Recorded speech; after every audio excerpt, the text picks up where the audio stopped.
নমস্কার বন্ধুরা, ছাদ বাগানে আপনাকে স্বাগত। আজকে আমি আপনাদেরকে ছাদ বাগানে কিভাবে গোলাপ গাছের পরিচর্যা করতে হয় এই বর্ষাকালীন সময়ে তা আপনাদের জানাতে চলেছি। আসুন আপনারা ভিডিওটি দেখুন এবং সম্পূর্ণরূপে দেখুন, কোথাও যেন স্কিপ করে না চলে যান। স্কিপ করে গেলে কী সমস্যা হবে? আমি যে সমস্যার কথাগুলো বলবো এবং সমাধানের কথাগুলো বলবো সেগুলি হলো খুবই গুরুত্বপূর্ণ গোলাপ গাছের জন্য, তাই স্কিপ করা মোটেও চলবে না। তাই বন্ধুরা, ভিডিওটি সম্পূর্ণরূপে দেখতে থাকুন। আসুন গোলাপ গাছের সমস্যা এবং তার সমাধান সম্পর্কে জেনে রাখি। প্রথম সমস্যা হলো গোলাপ গাছের গোড়ায় এই বর্ষাকালে আগাছা জন্মানো। তাই আমাদেরকে বিশেষভাবে খেয়াল রেখে গোলাপ গাছের গোড়ায় আগাছাগুলিকে ভালো করে পরিষ্কার করে দেওয়া এবং নজর রাখতে হবে পরবর্তী সময়ে এই বর্ষাকালে যাতে আর কোনো আগাছা না জন্মায়, এবং সাথে সাথে মাটিগুলিকে ভালো করে খুঁড়িয়ে দিতে হবে যাতে সূর্যালোক এবং অক্সিজেনের পরিমাণটা ঠিকঠাকভাবে মাটিতে বা শিকড়ে প্রবেশ করে গাছের বৃদ্ধিতে সাহায্য করতে পারে। এবারে আসি, গাছের গোড়ায় যেই ধরনের আগাছা জন্মায় এই বর্ষাকালে, সেই রকমই এই বর্ষাকালে গোলাপের নিজস্ব কিছু আগাছা জন্মায়। সেটি কি? সেটি হলো গোলাপ গাছের এলাডাল। গোলাপ গাছের এলাডাল সেটি আসলে কি? গোলাপ গাছের এলাডাল হলো এক ধরনের ডাল যাতে কোনো রূপ ফুল হবে না এবং গাছের সম্পূর্ণ খাদ্য পুষ্টি শোষণ করে নিজে সুস্থ থাকবে, কিন্তু সমগ্র গাছটিতে যেই ডালগুলিতে ফুল হয় সেগুলিকে নষ্ট করতে সাহায্য করবে। তাহলে সেই এলাডাল চিনবেন কী করে? সেই এলাডালে দেখবেন সাধারণত সেই এলাডাল হবে বিভিন্ন গ্রাফটিংয়ের নিচে থেকে। গ্রাফটিংয়ের নিচে থেকে দেখবেন সেই সমস্ত এলাডালগুলো বৃদ্ধি পাবে এবং সেই ডালে যা কাঁটা থাকবে অন্যান্য ডালে তা থাকবে না। অর্থাৎ সাধারণ যেই ডালে ফুল হয় সেই ডালের তুলনায় এলাডালগুলিতে ব্যাপক পরিমাণে কাঁটার প্রকোপ থাকবে। আর একটা চেনার উপায় বলে দিচ্ছি, যেই ডালে সাধারণত ফুল জন্মায় তাতে দেখবেন 3 পাতা বা 5 পাতা বিশিষ্ট হয়, কিন্তু যেই ডালগুলো এলাডাল সেই ডালগুলি পাতাগুলি বিশেষত 7 পাতা বিশিষ্ট হতে থাকবে। তাহলে সেগুলি বিশেষভাবে নজরদারির মাধ্যমে কেটে বাদ দিয়ে দিন গাছ থেকে, না হলে কিন্তু সে গাছের সমস্ত পুষ্টিরস শোষণ করে মূল গাছটিকেই মেরে ফেলতে বাধ্য করবে। এবারে আপনাদেরকে 3 নম্বর টিপসটি জানিয়ে রাখি, শুকনো ডাল এবং কুঁড়ি ছাঁটাই। বর্ষাকালে এই জলে যে পুষ্টিমূল্য মৌল আছে তাতে কিন্তু গাছ ব্যাপক পরিমাণে বৃদ্ধি পায়, লম্বা হয়ে ওঠে। সেগুলিকে আপনাকে যথাসময়ে ছাঁটাই করে দিতে হবে এবং বর্ষাকালে ফুল অনেকটাই ছোট হয়। দেখতে পাচ্ছেন কতটা পরিমাণ ছোট হয়েছে এই ফুলটি, এবং ফুলগুলি ঠিকভাবে ফুটবেও না। তাই এই বর্ষাকালে কুঁড়ি থেকে ফুল না পাবার আশা করাটাই উচিত। তাই জন্য এই বর্ষার সময়ে বিভিন্ন কুঁড়িগুলিকে কেটে সঠিকভাবে বাদ দিয়ে দেওয়া।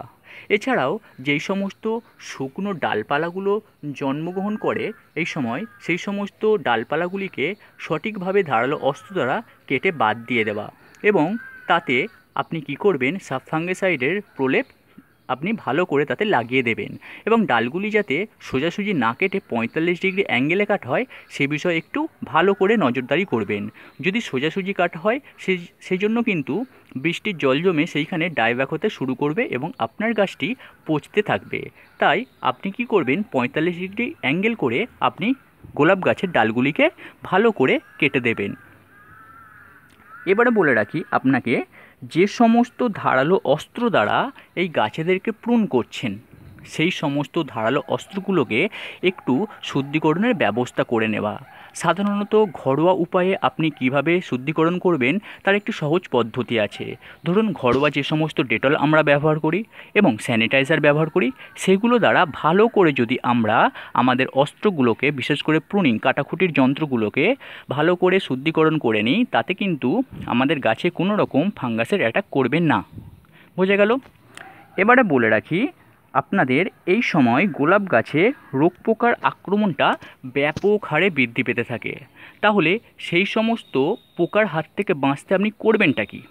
দেখুন, গোলাপ গাছে যদি পোকামাকড় আসে তাহলে গোলাপ গাছের পোকামাকড়ের হাত থেকে রক্ষা পেতে সাধারণত যে সমস্ত নিম অয়েলগুলো বাজারে পাওয়া যায় গোলাপ গাছের ক্ষেত্রে সেগুলি মাসে মাসে, বিশেষ করে 1 সপ্তাহে একবার করে ঠিকঠাকভাবে প্রয়োগ করতে হবে এবং তার পরিমাণটা যাতে সঠিকভাবে হয় সেই বিষয়ে একটু নজর দিতে হবে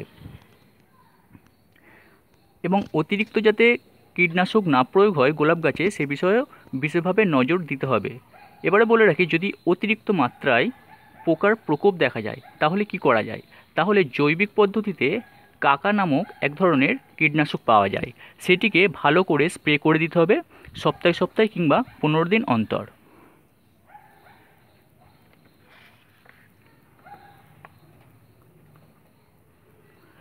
এই সময় বর্ষাকালে পোকামাকড়ের পাশাপাশি ব্যাপক আকারে ফাঙ্গাসের সৃষ্টি হতে পারে। ফাঙ্গাসজনিত যে সমস্ত রোগগুলো আছে তার মধ্যে অন্যতম হলো ডাইব্যাক হয়ে যাওয়া এবং রুট রট বা শিকড় পচে যাওয়ার প্রবলেমগুলি। তা থেকে বাঁচতে আপনাকে সাবফাঙ্গিসাইড, ব্যাবিস্টিন, এছাড়াও আপনার ব্লাইটক্স এই ধরনের ফাঙ্গিসাইডগুলোকে আপনাকে স্প্রে করতে হবে এবং স্প্রে শুধু শুধু করা যাবে না। স্প্রে করলে সাধারণত তাতে একটি স্টিকার বা এই ধরনের কিছু বা গুঁড়ো সাবান এই ধরনের কিছু দিয়ে স্প্রে করতে হবে, যাতে গাছে কোনো রকম ধুয়ে না যায়, গাছে জল পেলে সেই সমস্ত ফাঙ্গিসাইডগুলো যাতে ধুয়ে না যায়। এবারে বলে রাখি, আপনি গাছের গোড়ায়ও কি যে সমস্ত আপনি পোকামাকড় কীটনাশক বা যে সমস্ত আপনি সাব ব্যবহার করলেন, ফাঙ্গিসাইড ব্যবহার করলেন, সেগুলি কি মাটিতেও দেওয়া যায়? না, মাটির জন্য জৈবিক উপায়ে বিভিন্ন ধরনের আপনার ফাঙ্গিসাইড পাওয়া যায়। সেটা আসলে কি? সেটি হলো ট্রাইকোডার্মা ভিরিডি নামক এক ধরনের বাজারে আপনার জৈবিক উপায়ে ফাঙ্গিসাইডের প্রচলন আছে। সেটি আপনাদেরকে ঠিকঠাকভাবে ব্যবহার করতে হবে শিকড় পচে যাওয়া বা রুট রটের আক্রমণের হাত থেকে গাছকে বাঁচাতে। এবারে বলে রাখি, গ্রীষ্মকালে যেরকম 2 বেলা বা তারও বেশি গোলাপ গাছে জল দেওয়া হতো, তার থেকে কিন্তু এই বর্ষাকালে জল দেবার জন্য 2 বেলা না, 1 বেলাও না, গাছের গোড়ার মাটি ঠিকঠাকভাবে শুকনো হলে তার পরবর্তী সময়ে যাতে জল দেওয়া হয় সেই ব্যাপারে একটু নজরদারি করতে হবে। কেননা গোলাপ গাছ বা গোলাপ গাছের শিকড় বৃষ্টির জল একেবারেই পছন্দ করে না, তাই গোলাপ গাছের জল দেওয়ার ব্যাপারটা একটু বুঝে দিতে হবে, না হলে কিন্তু গোলাপ গাছের গোড়ায় নানান ধরনের ফাঙ্গাসের আক্রমণ ঘটতে পারে। এবারে বলে রাখি, খাদ্য বা সার। এই সময় যে বৃষ্টির জল গাছে পড়ে তাতে কিন্তু বিভিন্ন ধরনের খাদ্য মৌল থাকে, তাই জন্য বিভিন্ন ধরনের গাছ, বিশেষ করে গোলাপ গাছও সেই সমস্ত বৃষ্টির জল থেকে খাদ্য মৌল শোষণ করে বৃদ্ধি পেতে থাকে। তাই এই সময় কোনোরূপ জৈবিক সার তো নয় এবং রাসায়নিক সারও গাছে প্রয়োগ করা যাবে না। যদিও খুবই কঠোরভাবে নির্দেশ আছে যে এতে কোনো রকম জৈবিক সার তো প্রয়োগ করা যাবে না। যদি প্রয়োজন হয় তাতে কিন্তু ইউরিয়া একটু প্রয়োগ করা যেতে পারে। জৈবিক সার কেন প্রয়োগ করা যাবে না? তার জন্য মাটিতে যদি আমরা জৈবিক সার বা তরল সার প্রয়োগ করি তাতে কিন্তু আপনার বিভিন্ন ধরনের ফাঙ্গাস আক্রমণ ঘটবে এবং তা যথাযথভাবে গাছের গোড়ায় পৌঁছাতে পারবে না। তাই জন্য আমাদের কোনো রকম সার এই সময় প্রয়োগ করা যাবে না। বৃষ্টির জলেই যে সমস্ত খাদ্যমৌলগুলো রয়েছে সেগুলি থেকেই গাছ সেই সমস্ত খাদ্যগুলি গ্রহণ করতে থাকবে, আর বাইরে থেকে কোনো রকম সার প্রয়োগ করা বা করতে হবে না। এবারে বলে রাখি, এই সময় গাছের পাতা ফ্যাকাশে হয়ে যাওয়া বা আয়রনজনিত বা ম্যাগনেসিয়াম সালফেটজনিত বিভিন্ন রোগ দেখা যেতে পারে।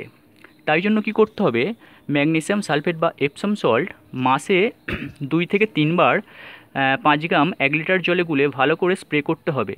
তাতে কিন্তু গাছের ম্যাগনেসিয়াম সালফেটজনিত যে সমস্ত রোগ দেখা যায় তা আর ঘটবে না।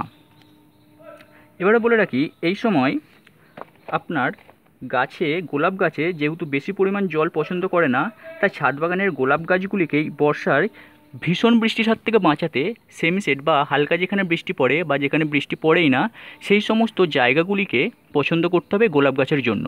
সেই সমস্ত জায়গায় গোলাপ গাছগুলিকে ভালো করে রেখে দিতে হবে যাতে কোনোরূপ গোড়ায় জল না পড়ে এবং গাছে যাতে না কোনো রকম ক্ষতি আসে। 1 দিন 2 দিন জল হলে সেরকম কিছু ব্যাপার হবে না, কিন্তু 1 সপ্তাহ টানা বা আরও বেশি টানা বৃষ্টি হলে গোলাপ গাছের গোড়া যদি ঠিকঠাকভাবে নিষ্কাশন ব্যবস্থা না থাকে তাহলে জল জমে যদি যায় তাহলে গোলাপ গাছের অনেক বড় ক্ষতি হতে পারে কিংবা গোলাপ গাছে ফাঙ্গাস আক্রমণ করতে পারে, রুট রটের প্রবলেম হতে পারে।